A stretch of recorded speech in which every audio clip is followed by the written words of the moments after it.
তাকদিরে কিছু থাকা বা না থাকার ব্যাপারে চেষ্টার ভূমিকা কেমন? চেষ্টাটাও তাকদিরে আছে। চেষ্টা করেন নাই, কিসমত খারাপ হবে না। চেষ্টাটাও তাকদিরে লেখা আছে। আপনি যদি চেষ্টা করতে পারেন নাই, তো বোঝা গেল আপনার কিসমত খারাপ। চেষ্টা করেন, এই জন্য চেষ্টার ভূমিকা এটাই। চেষ্টাটাও লেখা আছে। এ লোকে চেষ্টা করবে। অনেক সময় আমরা দেখতে পাই কেউ কোনো চেষ্টা না করেই অনেক কিছু পেয়ে যায়। হ্যাঁ, চেষ্টা করলেই পাবেন তা নয়, আবার চেষ্টা না করেও পাবেন না তা নয়, পাবেন। আল্লাহ যাকে ইচ্ছে তা দান করেন। তো চেষ্টা করাটাও আপনার জন্য জরুরি, যতক্ষণ আপনার চেষ্টা করার সুযোগ আছে। কোনটা চেষ্টা করলেও পাবেন না, কোনটা চেষ্টা করলেও পাবেন না। কথা বুঝেন কিনা? আপনি বলেন যে আমি আরেকবার জীবিত হইতে চাই, ওষুধ টষুধ খাইয়া যায়, পাবেন?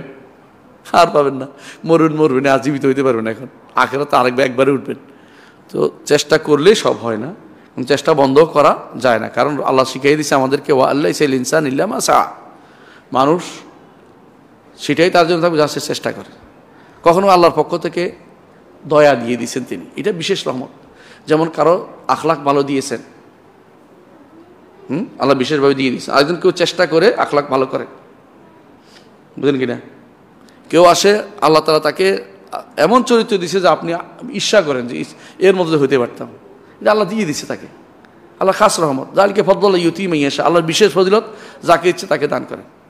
আপনাকে দেন না, এটা আফসোস করা দরকার। আপনি বুঝছেন যে এটা দরকার, আপনি ওইদিকে আগান, আল্লাহ আপনাকেও দিবেন। আপনি সওয়াব পাবেন বেশি, কারণ আপনি চেষ্টা করছেন এই জন্য। লাভটা এখানে, আপনি সওয়াব চেষ্টা করতেছেন ভালো হওয়ার জন্য। যে কেউ আমার দিকে এক বিঘত এগিয়ে আসে, আমি তার দিকে এক হাত এগিয়ে আসি। যে আমার দিকে এক হাত এগিয়ে, তার দিকে এক বেড় এগিয়ে আসি। বেড় বুঝেন তো? অর্থাৎ আপনি যতটুকু এগিয়ে আসবেন, আল্লাহ আপনার থেকে আরো বেশি দিবেন। চেষ্টার জন্য সব বেশি পাবেন, বুঝছেন তো? রাসূলুল্লাহ সাল্লাল্লাহু আলাইহি ওয়াসাল্লাম জন্য বলেছেন, আজরুকা আলা কদরি নুসুবিকা, তুমি যতটুকু কষ্ট করবে সব তত বেশি পাবে। আল্লাহ যেটা দিয়েছেন এটা তো নেয়ামত। আল্লাহ আমাকে হাত দিয়েছেন, কান দিয়েছেন, চোখ দিয়েছেন, এটা চেষ্টা করে নিছি নাকি? এটা আপনি দিয়েছেন। ঠিক জন্য আখলাকও মানুষকে কখনো কখনো দিয়ে দেন, সম্পদও মানুষ কখনো দিয়ে দেন। আপনি চেষ্টা করতে থাকেন ভালো কাজের জন্য, আল্লাহ তাআলা ভালো কাজের চেষ্টাতে সওয়াব পাবেন, পাইলেও সওয়াব পাবেন, দিলেও সওয়াব পাবেন, না পাইলেও সওয়াব পাবেন, নিয়তের কারণে সওয়াব পাবেন। সুতরাং আপনার চেষ্টা বন্ধ করার জন্য আল্লাহ ইসাইল ইনসান ইল্লা মা সা, আসলে বুঝছেন? আবার কেউ শত চেষ্টা করে হালাল পথ থেকেও কিছু পায় না, হালাল পথে থেকেও কিছু পায় না, না পাইলে বলবেন যে এটা আল্লাহ তাআলা আমার জন্য ভালো, এটার মধ্যে কল্যাণ আছে। যদি এমনও হইতে পারে যেটা আল্লাহ বলে দিয়েছেন, ও আল্লাহ কোরআন কারীম বলছেন যে কাল্লা ইন্নাল ইনসানা লা ইয়াতগা আর রাআহু ইসতাগনা, মানুষ সীমা লঙ্ঘন করে যখন সে ধনী হয়ে যায়। আল্লাহ আপনাকে বাঁচানোর জন্য এটা করেনি, আপনি বাঁচিয়ে দিচ্ছেন, আপনাকে বাঁচিয়ে দিচ্ছেন, যে আপনাকে এটা দেন নাই। এর সমন্বয় কীভাবে করা যায় একটু বলতেন? বুঝছি, আলহামদুলিল্লাহ, আশা করি বুঝছেন। আমার মনে হয় শেষ হয়ে গেছে না? আলহামদুলিল্লাহ। আরেকটা প্রশ্ন হয়েছে, সেটা হচ্ছে একটি মুসলিম স্কুলের প্রতি মাসের 15 তারিখে পার হয়ে গেলে বকেয়া টিউশন ফি এর জন্য অতিরিক্ত 100 টাকা জরিমানা যুক্ত করা হয়। আমার প্রশ্ন হচ্ছে, বকেয়া টাকার উপর আরোপিত চার্জ সুদ কিনা? যদি সুদ হয় তাহলে এটার বিকল্প কি? জাযাকাল্লাহ খায়ের।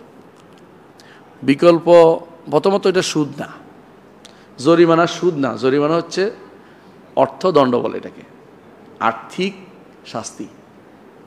তো কেউ যদি ভুল করে তো শাস্তি দেয়, এটা সলবে সালাইনতে প্রমাণিত আছে। আবু বকর রাদিয়াল্লাহু আনহু তিনি বলছেন, যারা আমাকে জাকাত দিবেন আমি সেটা নিব, অনুরূপ জাকাত অর্জন করে নিব। ওইটাই কী জন্য নিছেন? আর্থিক দণ্ড হিসাবে। কথা বুঝছেন? আর্থিক দণ্ড অবশ্যই যে কোনো প্রতিষ্ঠানে আর্থিক দণ্ড নিতে পারে, তবে সেটা যেন সেটা একটা জুলুমের পর্যায়ে না যায়, জুলুমের পর্যায়ে না যায়। ধরেন 100 টাকা, এটা কোনো খুব বেশি না, 200 টাকা 300 টাকা হলে 500 টাকা হলে বেশি, মানে সেই জন্য বুঝে যে টাকাটা আসতেছে, ভুল আমি যেন টাইম মতো পরিশোধ করি। আপনি যদি কোনো এটা বন্ধ করে দেন, প্রতিষ্ঠান চালানোর জন্য আপনি পারবেন না। অনেক সময় দেখবেন যে 2 ঘন্টা পরে আসছে হুজুর। টিচাররা আপনি কোনোদিন উনি আঙুল টিপ দেয় না, আবার আসবে দেরি করে একটা দিবে, তো ওদের ঠিক মতো টাইম মতো আসে জরুরি। প্রতিষ্ঠান পরিচালনার জন্য স্যালারিটার থেকে জরিমানাতে টাকা কাটা হবে, জরিমানা নেওয়া হবে, এগুলি কী হবে? বৈধতা আছে, কারণ এটা হলো শাস্তিমূলক অপরাধ। তবে এটা খেতে পারবে না।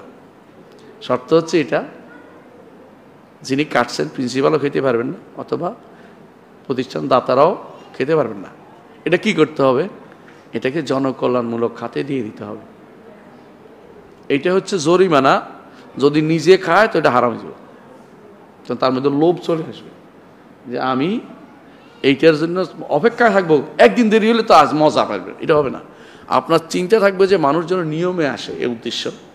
চিন্তা যেন ওইটা না আসে যে হ্যাঁ মানুষের টাকা কেমনে আমার পকেটে আসবে, আর যেন আসে, মানে শুধু লালুস যেন আসে, টাকাটা কেমনে বেশি করে উত্তর করে, এই চিন্তা যেন না থাকে।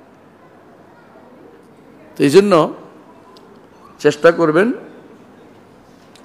এই টাকা যেন কোনোভাবেই যেন এই প্রতিষ্ঠান বা ব্যক্তির কোনো, এই যারা কাজ করছে ওদের কোনো লাভ না হয়। তাহলে হবে কিসের লাভ? এটা জনগণের যারা বড় জনকল্যাণমূলক খাত আছে ওদেরকে দিয়ে দিতেবেন। বুঝে আসছে? জনকল্যাণমূলক খাত কি? একটা উদাহরণ দেন। রাস্তাঘাট নির্মাণ, জনগণের টয়লেট নির্মাণ, জনগণের সমস্যা, অসুস্থ মানুষ আছে হাসপাতালে পড়ে আছে, এই জাতীয় অনেকগুলো জিনিস জনকল্যাণ খাত আছে। অথবা পানির একটা নির্মাণ করে দিবেন, সবাই পানি খাবে, হ্যাঁ, এরকম লাইন করে দিবেন, একটা বক্স বসাই দিবেন, কেউ এসে পানি নিয়ে যাবে। এগুলো জনকল্যাণমূলক খাত, বুঝছেন? জনকল্যাণমূলক খাতে দেওয়া যাবে, কিন্তু খাইতে পারবে না। তো আপনিও দুঃখ পাবেন না যে আমার সম্পদ বেটা খাইতেছে, আর তিনিও দুঃখ পাবেন না যে, লোভী হবেন না যে আমি যেমনি পারি এমনি টাকা উদ্ধার করি, হ্যাঁ, এটা যেন তার উদ্দেশ্য না। আশা করি বুঝতে পারছেন।